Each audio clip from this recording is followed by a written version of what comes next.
किसने बढ़ाया है? मोदी जी ने बढ़ाया है। देश आगे बढ़ रहा है और इसीलिए विपक्ष को वो खलता है, विपक्ष के पेट में दर्द होता है, विपक्ष को ये देश आगे बढ़ रहा है ये अच्छा नहीं लगता है, इसलिए देश की बदनामी करते हैं, विदेश में जाके भी करते हैं, यहाँ भी करते हैं। और उनकी वो जो है उन्होंने कहा है कि देश को आगे बढ़ाने के लिए हमारे जो विद्यार्थी है, हमारे जो देश के छात्र है, उनको प्राथमिकता देने का काम प्रधानमंत्री मोदी जी ने किया है और इसीलिए इनकी सब दुकानें अभी बंद हो गई है। राजनीतिक पार्टियों की जो राजनीति उनके आंदोलन के प्लेटफॉर्म को लेकर कर रहे थे। देखिए अभी तो आंदोलन खत्म हो गया। यहाँ पर जंतर मंतर में जो आंदोलन था वो विद्यार्थियों का था, उसका जो नेतृत्व कर रहे थे अपने अभिजीत दिपके और सोनम वांगचुक, वो आंदोलन को देखते हुए यहाँ पर प्रधानमंत्री महोदय जी ने बहुत ही गंभीरता से इसको लिया, विद्यार्थियों के भविष्य को प्राथमिकता दी और उन्होंने कड़ा कानून बनाया। 10 साल की सजा होगी, 10 करोड़ का जुर्माना भरना पड़ेगा और उसी के साथ फास्ट ट्रैक पर केस चलेगी और एनटीए में से 427 लोगों को निकाल दिया। उन्होंने कहा है कि कोई भी दोषी हो उसको बख्शा नहीं जाएगा। सीबीआई इंक्वायरी चालू है और इसी के साथ बिल भी आ जाएगा, कानून भी हो जाएगा। इसके आगे ऐसी कोई भी घटना ना हो, इसका पूरा प्रावधान प्रधानमंत्री नरेंद्र मोदी जी ने खुद स्वयं किया है और इसीलिए ये बिल भी आएगा और कानून भी होगा। इसलिए मैं प्रधानमंत्री नरेंद्र मोदी जी को बहुत धन्यवाद देता हूं।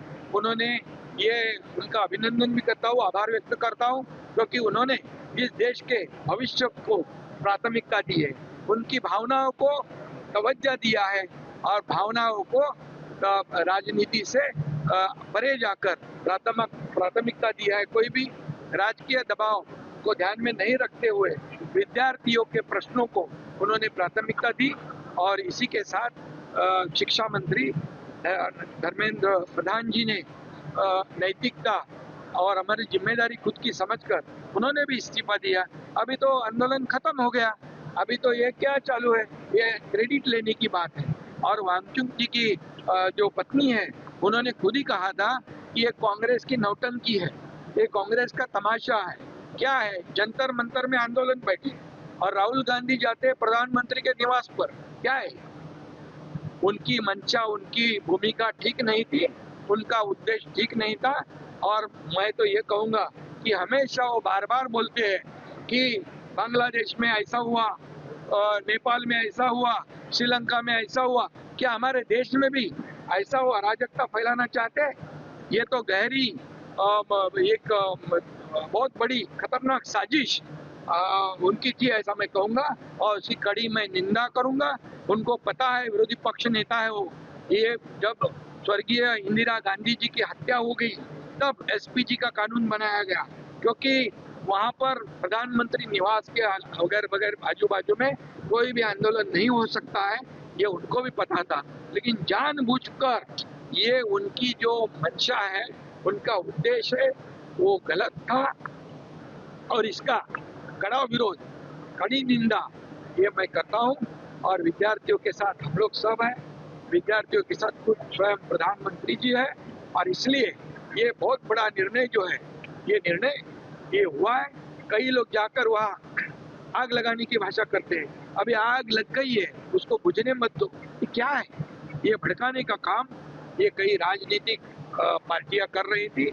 महाराष्ट्र से भी कई लोग गए थे और इसलिए मैं ये कहूँगा कि विद्यार्थियों ने भी अपने खंडों का इस्तेमाल दूसरों को बंदूक चलाने को नहीं देना चाहिए। प्रधानमंत्री, देश के प्रधानमंत्री आपके साथ है, विद्यार्थियों के साथ है, हम सब लोग उनके साथ हैं।